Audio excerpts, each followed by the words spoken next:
Un premier contingent de 93 parachutistes belges a regagné Bruxelles hier après-midi en provenance de la province du Chaba au Zaïre. Les parachutistes belges encore stationnés à Lumumbashi et à Likazi regagneront progressivement la Belgique dans les jours à venir.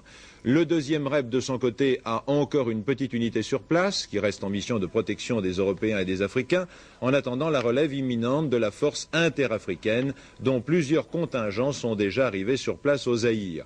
L'essentiel du deuxième REP, du deuxième régiment étranger de parachutistes, a retrouvé sa base en Corse. Le colonel Hérulin, qui a dirigé l'opération de sauvetage à Colvézi avec ses hommes, a retrouvé lui aussi les bâtiments de la Légion. Le deuxième REP, vous le savez, a présenté les honneurs au président Giscard d'Estaing lors de son très récent voyage en Corse.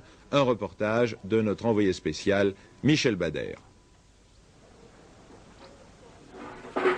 Philippe Hérulin, profession officier d'active, grade colonel, âge 46 ans, affectation la Légion étrangère, fonction commandant le 2e régiment étranger de parachutistes, carrière Saint-Cyr à 20 ans, l'Algérie de 1954 à 60, 4 citations, 2 blessures, élève puis professeur à l'école de guerre.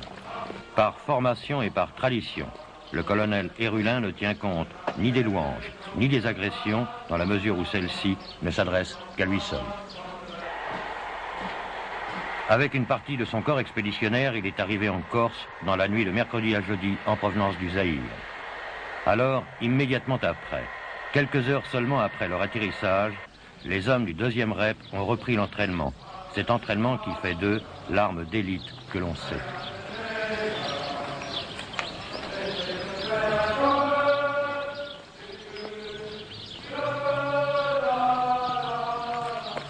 Marche, entraînement au combat, saut en parachute.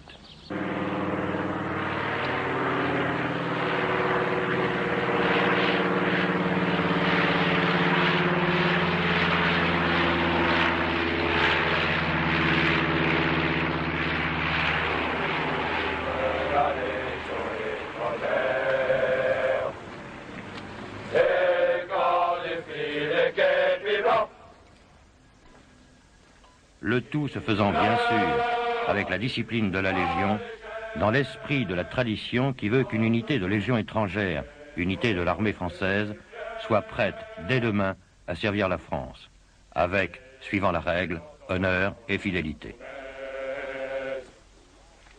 Le cœur joyeux, jamais tremblant, au son de notre Marseillaise,